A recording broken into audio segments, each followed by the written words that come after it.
금호타이어 2023년 1분기 실적을 스루풋 회계로 분석한 내용과 연말까지의 매출액을 예상해 보도록 하겠습니다. 매출은 20%, 영업이익은 무려 1977%가 증가했습니다. 그리고 가공비 배부 재고 자산 회전율은 4.3회전으로 산출됩니다. 구독, 좋아요는 제게 큰 힘이 되겠고요. 1.25 배속이나 1.5 배속을 보시기 바랍니다. 스루풋 회계에 대한 지속적인 홍보를 위해서 비유로서 모합금 비율을 한번 생각을 해봤습니다. 최근에 그 트렌드가 가성비에서 시성비로 변화하는 그런 표현들을 저는 원가 대비 효율에서 시간 대비 효과로 시대가 변하고 있다라고 상징적으로 표현하고 있고요. 이제 소비자 및 수요자들은 빠른 납기에 추가적인 돈을 더 지불할 용의가 있는 시대가 됐다고 믿습니다. 일시에 스루풋 패러다임에 동조하는 사람들이 생길 수 없는 게 현실이긴 합니다. 한 200년 이상 원가 회계가 이 세계를 지배하고 있기 때문이기도 하죠. 그래서 우선은 금속의 합금을 할 때처럼 모합금을 먼저 해야 된다는 제가 생각을 하고 있고, 그래야 본 합금이 원활하게 이루어진다 이렇게 생각을 합니다. 그래서 이미 한 몇 분에게는 이 전수를 했습니다만은 이 방송을 통해서 전수를 받고자 하시는 분들이 있었으면 하는 희망사항을 기대해 봅니다. 소수 정예가 모합금이 되어 활동하기를 또한 기대합니다. 그리고 최근에는 또 물고기 낚시의 비유를 해봤습니다.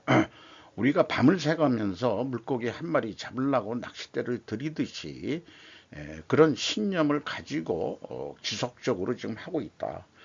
이런 것이 이런 신념과 과학적 사고방식은 두 가지 모두를 동시에 우리는 건배할 수 있지 않겠느냐, 이런 표현을 하면서 이런 저의 감정에 공감 못하는 아스퍼거 환자가 아니되면은 공감해 주시기를 바라는 표현으로 해봤습니다. 조금 도입을 좀 시간을 들여서 설명을 해봤습니다. 먼저 원가회계 손익으로서요, 매출은 7,318억 원을 달성해서 전년 동기보다 20%가 증가했습니다. 그런데 가공비 배부 재고자산은 12.2%가 감소했습니다. 매출 원가가 적게 올라갔으니까 당연히 매출 총이익 84%로 증가했고요. 판매관리비도 33.1%가 증가해서 영업이익은 321억 원대로서 전년도 영업손실 9억 원대보다 무려 원가회계는 3,587.5%가 증가한 것으로 이렇게 산출이 됩니다. 영업이익률도 4.4%가 산출이 됐습니다. 어떻게 1년 만에 이렇게 적자에서 흑자로 전환이 될 수 있었는지 좀 더 분석을 해 나가 보도록 하죠. 스루풋 회계로 분석한 결과를 말씀을 드리면은 매출에 비례하는 매출 재료비가 4,281억 원대로서 33%가 증가했습니다. 매출 증가율보다 매출 재료비 증가율이 더 높기 때문에 13.1%가 더 높은데, 이것을 통해서 원재료 가격이 상승했다라고 일단 추론을 해 볼 수 있겠습니다. 금액상 스루풋은 크게 증가하지는 않았어요. 그런데 스루풋율은 사실은 작년에 적자였지만은 스루풋율 자체는 내려갔습니다. 매출 규모가 증가해가지고 스루풋이 이제 절대 금액은 증가한 거지만 마진율은 떨어졌다 이렇게 봐야 되겠습니다. 현장 운영 비용을 좀 줄였고요. 판매 관리비 33% 증가했습니다. 그래서 전체적으로 운영 비용은 8.5%를 감소시켰습니다. 이것도 영업이익 증가에 기여를 했겠죠. 생산성은 1.14로서 0.15, 15%가 상승했습니다. 슬픈 영업이익은 379억 원으로서 원가회계 영업이익보다 59억 원이 더 많은 수치입니다. 작년하고는 반대죠. 이것은 가공비 배부 재고자산이 크게 감소했기 때문입니다. 가공비 배부 재고자산 WCAI는 197억 원이 감소를 했습니다. 이 감소한 금액에서 가공비율을 곱한 것이 원가회계 영업이익가구의 차이액이 되겠습니다.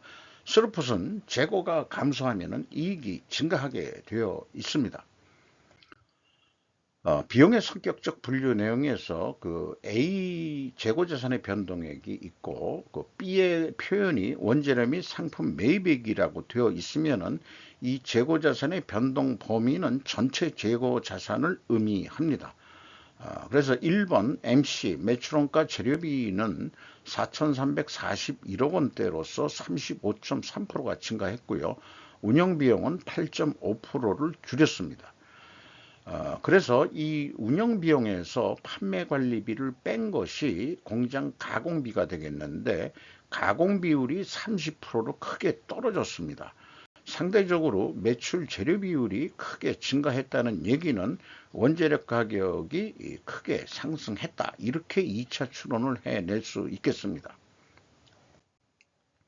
그러면 재고자산 회계 또 매출원가 회계 투명성 검증 3단계로서 PQ 총 제재 비용의 차이는 결론적으로 재고자산의 변동 범위 차이다.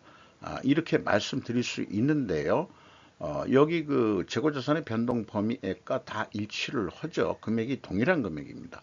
그래서 BWCA의 증감액을 가감하면은 뭐 밑에 일 차이가 있습니다만 이거는 그 단수 차이 100만 원대 단수 차이라고 보기 때문에 일치를 합니다. 다만 재고자산의 변동 범위를 전체 재고자산으로 가고 있을 때 이번에는 그 전체 재고자산이 감소를 했기 때문에 매출 원가를 높여 매출이익이 적게 나오도록 그렇게 영향을 미친다 이렇게 설명할 수 있겠어요.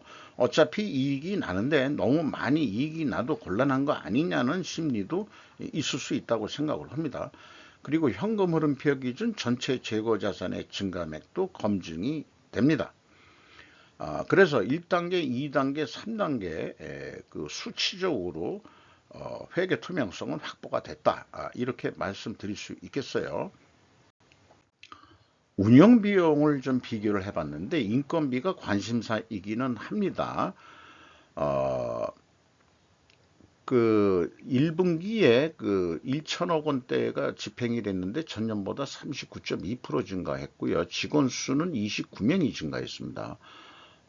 그런 평균 연말 평균 임금은 한 7,380만 원으로 예상이 되는데 전년 동기는 5,330만 원뿐이 예상을 못했었습니다.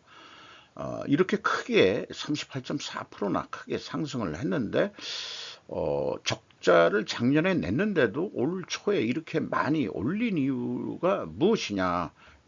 이익이 날 거라고 예상을 했던 건지 어떤 건지 모르겠습니다만은 상당히 궁금증을 자아냅니다. 그런데 제가 참고적으로 2002년간 그 금호타이어 사업보고서 분석을 했을 때 임금이 2020년도가 아마 중국 자본이 인수한 이후에 그 평균 임금이 실질적인 실적이었거든요. 계속해서 그 직원 수가 4,600명이었는데 늘어나면서 평균 임금들이 내려가고 있습니다. 그러니까 저임금 신입사원들이 지속적으로 유입이 됐다 이렇게 해석이 되는데 그런데 이제 여기 써 있는 대로 올해 그 평균 임금은 2020년 수준에도 훨씬 못 미칠 거로 예상이 됩니다. 싱웨이 코리아 중국 자본에게 넘어간 이후 구고임금 생산직들을 대거 해고했다가 2020년도에 다시 크게 그 직원을 고용한 것으로 이렇게 해석이 됩니다. 만약에 이런 그 혹독한 가정을 한번 세워보려고 해요. 저임금 신입 생산직이 중국 국적이라면 그러면 그것은 중국의 식민 정책이다란 가정을 세워볼 수 있습니다. 민노총 애들이 이런 기업은 전혀 건드리지 않는 저는 친중 세력으로 또한 가정할 수 있겠습니다. 가정은 항상 입증돼야 됩니다. 증거를 제시해 봐야 되는데 외부에서는 그 직원이 국적이 모두 한국 국적인지 여부는 제가 확인할 방법은 없습니다만은 이런 평상시 인플레이션에 의해 가지고 작년에도 인플레이션이 있었는데 인건비를 이렇게 내릴 수 있느냐 하는 문제가 아마 이 노조에서 거부나 말하자면은 저항이 있을 만한데 조용하거든요. 그러니까 올해 이제 드디어 올렸습니다만은 이제는 못 찾겠다, 못 참겠다 꾀꼬리가 됐는지 모르지만은 이런 생각을 좀 해보게 됩니다. 결국은 한 4년 전의 임금 수준도 아직 못 받고 있다. 이렇게 생각이 듭니다. 경영평가 지표로서 그 소수점 한 자리 재고 회전율은 그대로인데 두 자리로는 그나마 그래도 0.66 그 회전이 상승했어요. 그리고 슬럼프율은 5.8%가 하락을 했습니다. 이렇게 역방향이면은 분식회계 개연성 가정을 세워 왔습니다. 이것은 그 경험론에 의한 건데요.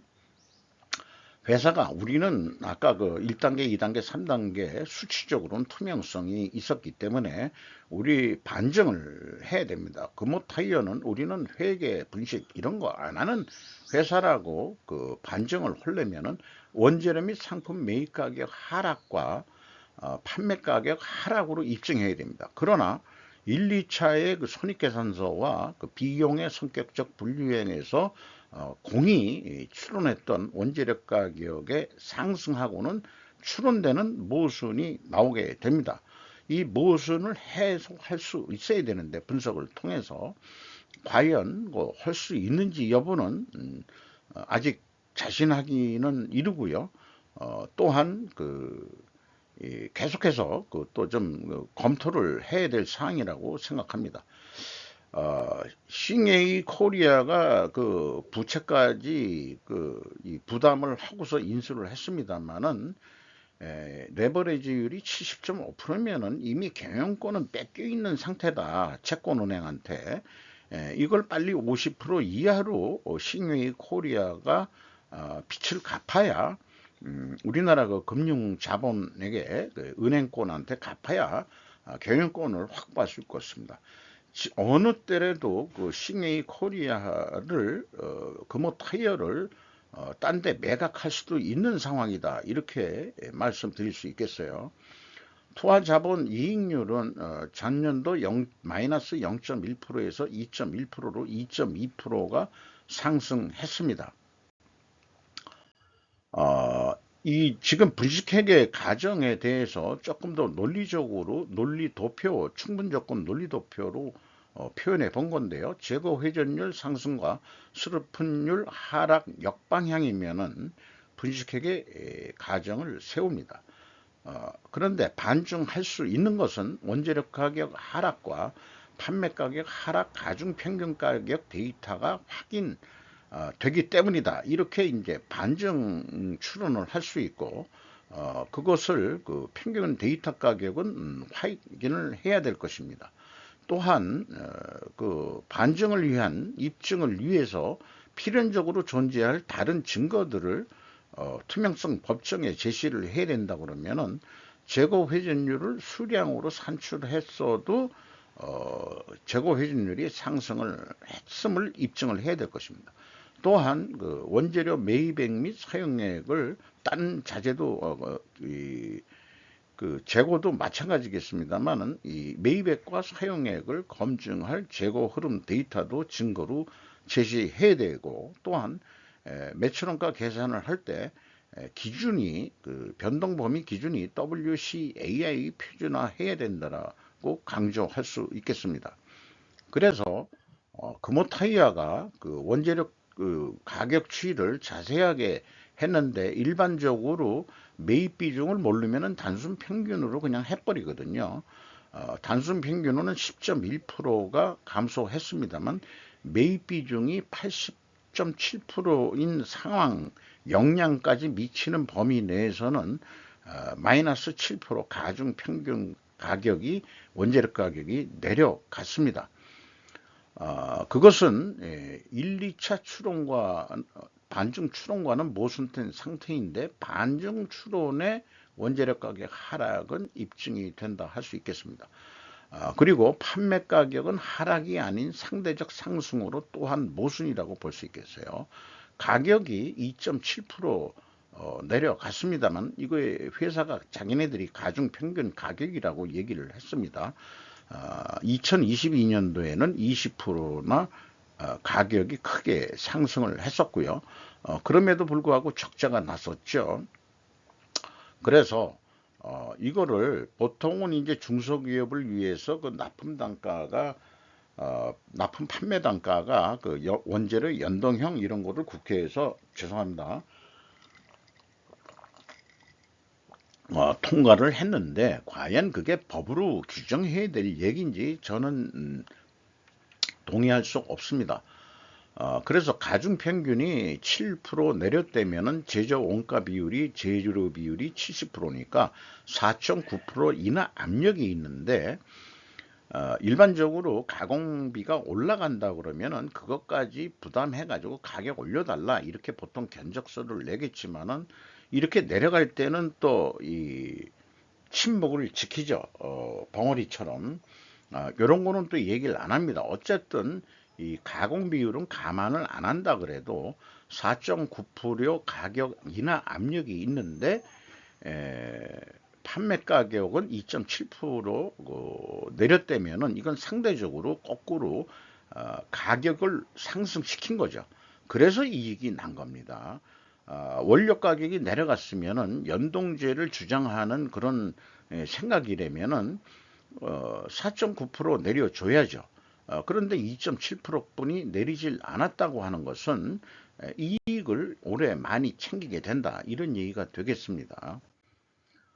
그래서 1분기 원가회계 패러다임으로 일단 갭 자체가 있습니다만은 스루풋 재고 관리하는 거하고 매출원가도 210억이나 차이가 있습니다만은 단순하게 4배 증가한다고 봤을 때 2조 7,500억 정도 매출액을 하면은 재고가 감소하기 때문에 원래 계획은 한 1억 아니 1282억 원 정도 이익이 나는 거로 예상했는데 964억 원뿐이 이익이 안 납니다. 그래서 매출액을 2%더 좀 노력을 해서 매출액이 2조 8천억 원대를 한다면은 계획한 유사한 근접하게 1255억 원의 이익을 낼 수 있겠습니다.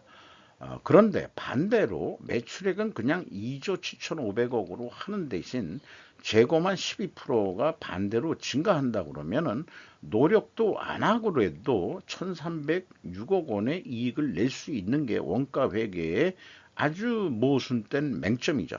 그러니까 가격도 올렸겠지만은 이 재고를 증가시킴으로 인해 가지고 노력을 안 해도 이익은 결산하면은 날 것이다. 이것이 원가 회계의 문제라고 저는 항상 주장합니다. 그래서 스루풋으로 예상할 때는 이 재고가 감소했을 때는 매출액이 2조 9천억으로 예상이 됩니다. 이걸 만약에 납품 단가라고 한다면은 290만 원에 누가 구매자가 승인을 해주겠냐 그러면은 이걸 설득을 해서 290만 원에 납품을 해야 될 것입니다. 이 경우 290만 원에 납품을 해야 12만 4천 원이 남게 되어 있습니다. 깎임을 원가 회계대로 275만 원에 판매를 한다 그러면은 적자가 날 수도 있는 상황이죠. 그런 상황인데 재고 회전율을 18회전 3.6%도 증가시키는데 성공을 한다면은 매출은 한 3조 원대로서 1670억 원의 이익이 날 것으로 예상이 됩니다. 재고가 감소하면은 그대로 영향을 안 받습니다. 스루풋 회계는 매출에 비례하는 매출 재료비로 손익을 산출하는 것이기 때문에, 그래서 이 재고가 감소할 때에는 스루풋 이 예가는 높게 나오게 되어 있습니다. 이것도 이제 이 분석 경험을 통해서 나오는 얘기인데요. 이런 경우에 예를 그 4분면 매트릭스로 만들어서 표현을 해 본 겁니다. 원가 회계는 재고가 감소하면 영업이익이 감소합니다. 그런데 스루풋 회계는 영업이익이 증가하고 재고 감소하기보다는 회전율 상승으로 이익이 증가한다, 이렇게 표현하고 있어요. 그리고 판매가가 원가 회계보다는 높게 나오게 되어 있습니다. 이것을 소비자한테 납득을 시킬 수 있어야 됩니다. 반대인 경우도 나오거든요. 재고가 증가할 때는 판매가를 높게 해가지고 소비자들한테 덤탱이를 쓰는데, 이 판매가가 이 경우에는 또 스루풋은 낮게 제시를 할 수 있거든요. 이런 경우가 있듯이 우리는 있는 그대로 보여드리는 거니까 원재료 가격이 상승해 가지고 예가가 높게 나오게 되어 있는 거라면은 그거는 인정을 해 주십시오. 운영비용까지 얘기를 하는 게 아닙니다라고 설득을 해야 될 것입니다. 주가를 보면은 4,835원으로서 무려 2,055원이나 상승했습니다. 장부 가격 대비 2022년 말에 147%뿐이 안 됐는데 257%까지 상승을 했습니다. 5% 이상 주주가 싱웨이 코리아가 45% 지분 가지고 있고요. 우리은행이 7.78%, 한국산업은행이 7.43% 가지고 있습니다. 외국인이 5% 이하긴 합니다만은 꼭 JP 모건이 다 가지고 있는 건 아니겠지만은 4.68% 지분을 소유하고 있습니다. 싱웨이 코리아가 그 경영권을 계속 유지하려고 그러면은 이게 또 그 문재인 정권 때 그 중국 자본한테 넘어간 거기 때문에, 이런 등등으로 해서 또 아시아나가 금호그룹이 또 친중 회장이래나 이렇게 해가지고 중국한테 너무 의존도가 높았기 때문에 중국 자본한테 맥힌 거라고 저는 그렇게 판단을 하고 있습니다.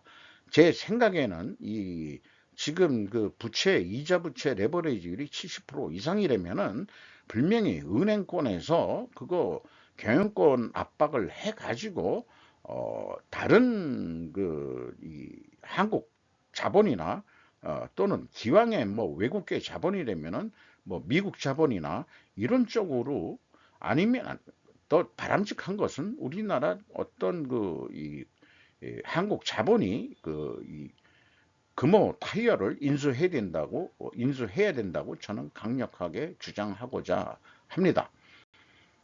이상 마치도록 하겠습니다.